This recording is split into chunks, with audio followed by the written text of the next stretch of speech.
Hi there, this is Helen Tarrant again from here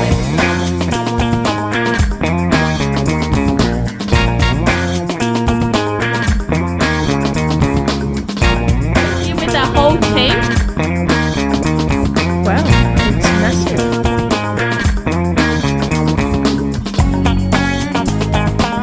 Welcome to another episode of Commercial Property Roadshow. You're here with Helen Tarrant and I am here in YEPPOON.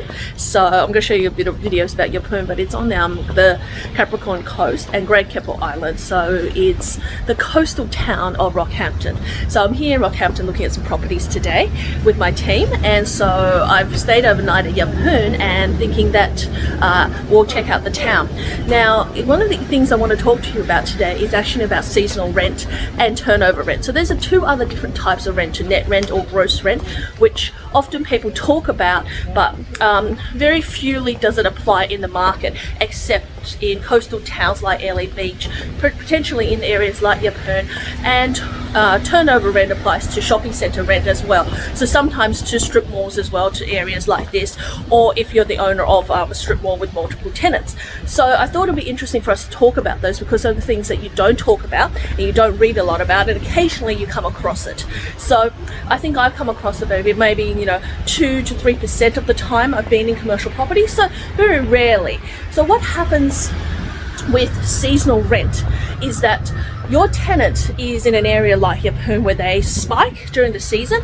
So remember when we did the video on Byron Bay, how it has 6,500 people in town, but in its peak season it can have 50,000 people in town. So that's what essentially areas like a tourist area is like YEPPOON, where in the summertime and the holiday times or the public holidays they have a lot more people coming through. So if that is the case, what happens then is that people have more money coming through during that time and probably less money coming through in the winter times. So in order for it to be equitable for the tenant and that they can meet rent, what often happens is this seasonal rent, where say during summer they pay double the amount of rent they would pay in winter, but overall it adds up to be the same.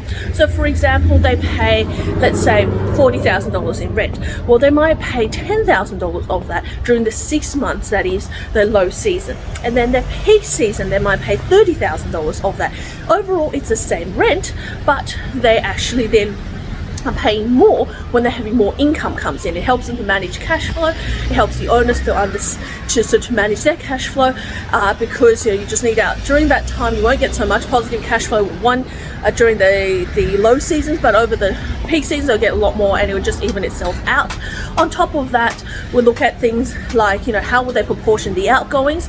Potentially the vendor may shoulder some of the outgoings, or they may pay a little bit less outgoings and then make it up in lump sums later on as well. So all of that works, and it's agreement by agreement, and it mostly happens in coastal towns, especially in places like Airlie Beach. So obviously they're for small operators to help them with cash flow as well.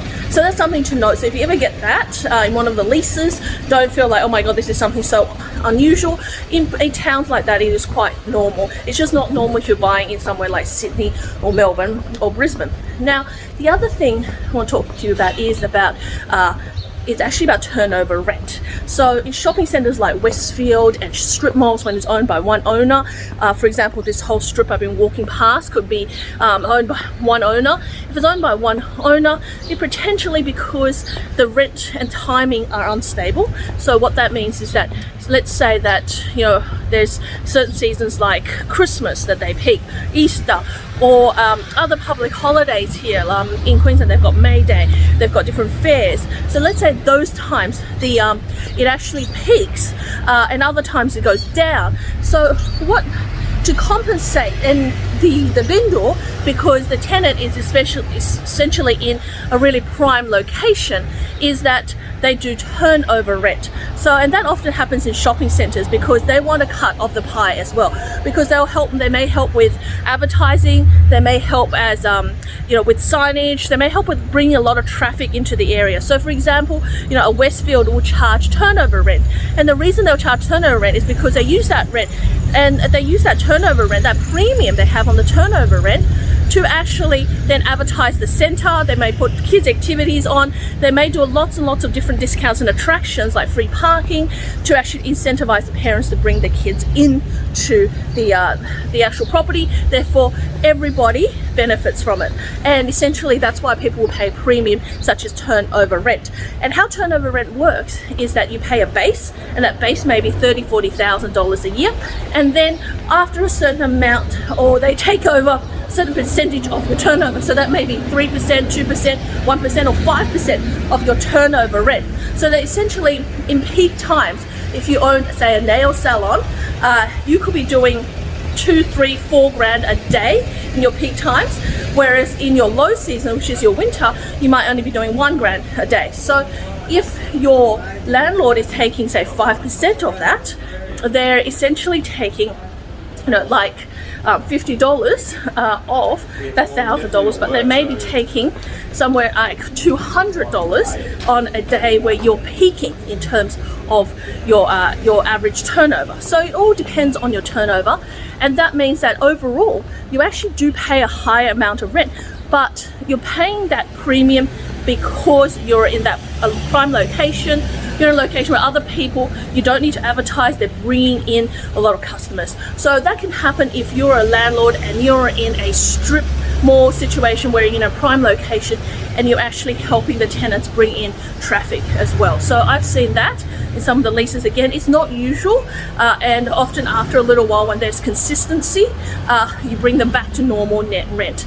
The other reason why you would charge over turnover rent is, for example, you're trying to help a restaurant getting started. So let's say you have a restaurant or a cafe or any kind of business that you're getting started for the first time, and they just don't know how much they can afford to pay in rent. Well, one of the simple things to do is to actually offer them turnover rent. Is that you take a percentage of their turnover and you help them be successful. If they're successful at what they do, they end up paying you a premium. So instead of your rent being $50,000 a year, it might end up being $75,000 or $80,000 a year. So if that's the case, then you actually end up with more cash flow in your pocket. And eventually, maybe after 3 or 5 years, you come to an average and you realize your tenant can afford $60,000 or $65,000 a year, and you then turn them over into your normal net rent plus outgoings. So that's how the difference of those two rents that haven't been covered normally out there. So hopefully that has completed your education on rental income. But another thing is, I'm here in YEPPOON, and one of the things to look at in YEPPOON here is I see lots of different types of businesses that you wouldn't be seeing in Sydney or Melbourne. So there's Dollars and Cents, this is the reject shop. We still have Better Electricals here. We still have National Office instead of Office Works. So as you travel into regional areas, one of the things, and I love seeing this, is that how the different shops are and how different they are, and how that it's almost like a sliding door that, you know, news agencies, pharmacies still exist, even though they're not the brand name tenants. So sometimes, again, coming back to this, do you really need a brand name tenant? So it's all about doing your due diligence. And one of the things I realized about being on the road is that one of the things that Google doesn't tell you is it doesn't tell you who your neighbors are and how are they tracking with their business, whether they're bringing more people into the area or not, whether you've got a tenant across the road that's going to cause your tenants headaches, whether you've got a fantastic restaurant with great reviews and they're busy all the time, or that you've got someone else whose premise is really run down next door that is going to affect your business.